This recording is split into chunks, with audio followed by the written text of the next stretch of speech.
अगस्त महीने में बांग्लादेश में तख्ता पलट हुआ। उसके बाद से वहां लगातार हिंदुओं पर हमले हो रहे हैं। बांग्लादेश दौरे पर पहली बार कोई भारत का बड़ा अधिकारी पहुंचा है। विदेश सचिव विक्रम मिस्री ने आज वहां की अंतरिम सरकार के प्रमुख मोहम्मद यूनुस से मुलाकात की। विदेश सचिवों की मुलाकात में भारत ने हिंदुओं की सुरक्षा का मामला भी उठाया। लेकिन एक और खास बात कि आज पश्चिम बंगाल की विधानसभा में मुख्यमंत्री ममता बनर्जी ने बांग्लादेशी कट्टरपंथियों को जमकर चुनौती दी। कहा कि अपनी हद में रहिए, ज्यादा हिम्मत मत दिखाइए। যারা কেউ কেউ বলছে বিহার দখল করব, উড়িষ্যা দখল করব, আমি বলি ভাই ভালো থাকবেন, সুস্থ থাকবেন, সুন্দর থাকবেন। কিন্তু এত বড় হিম্মত আপনাদের কেন কারো নেই যে বাংলা, বিহার, উড়িষ্যা সব নিয়ে নেবেন আর আমরা বসে বসে ললিপপ খাবো।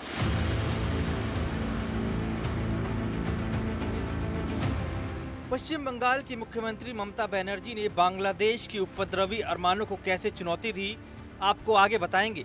लेकिन पहले सुनाते हैं विदेश सचिव विक्रम मिस्री ने क्या कहा। दरअसल 5 अगस्त को प्रधानमंत्री शेख हसीना के देश छोड़ने के बाद पहली बार कोई भारतीय अधिकारी उच्च स्तरीय यात्रा पर बांग्लादेश पहुंचा है।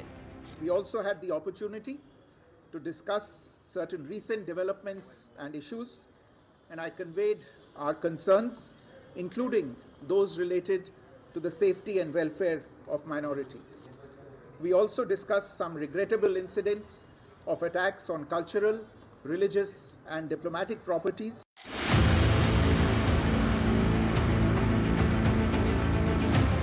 मिस्री ने प्रेस कॉन्फ्रेंस में कहा कि बांग्लादेश के विदेश सचिव मोहम्मद जशीम उद्दीन को भारत की चिंता से वाकिफ करा दिया गया है।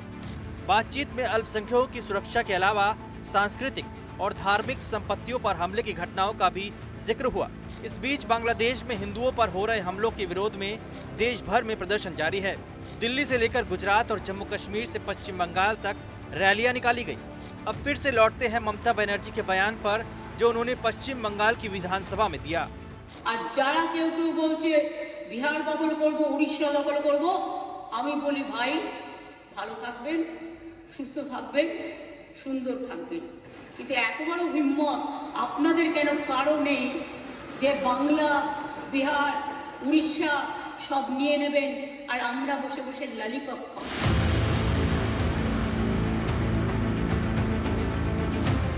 दरअसल ममता बनर्जी ने बांग्लादेश के उन कट्टरपंथी नेताओं को जवाब दिया जो ये कहते घूम रहे थे बांग्लादेश का बंगाल, बिहार और उड़ीसा पर अधिकार है।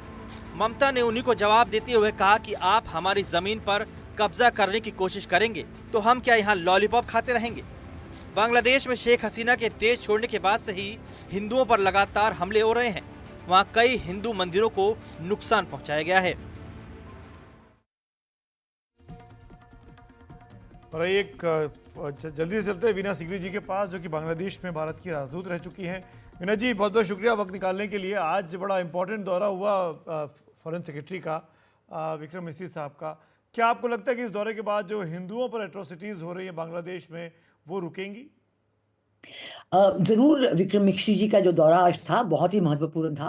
संदेशा जरूर पहुंचा दिया गया है, सही तरीके से उनको बता दिया गया है कि भारत जो है शुरू से कहते हैं कि हम इस सरकार के साथ नॉर्मलसी चाहते हैं, बातचीत करने को तैयार हैं, लेकिन इसकी जो कंडीशन है वो ये है कि हमारे कल्चरल सिस्टम पे कोई अटैक ना हो। यानी कि आपको पता है कि अगस्त 5 को जब शेख हसीना बांग्लादेश से निकली थी, सबसे पहला अटैक इन भारतीय कल्चरल सेंटर पे हुआ था ढाका में। उसे बिल्कुल तोड़ ताड़ के जमीन जला के नीचे कर दिया था और ये नहीं होना चाहिए। जरूर जो अगरतला में हुआ है हमने कहा है उसके बारे में।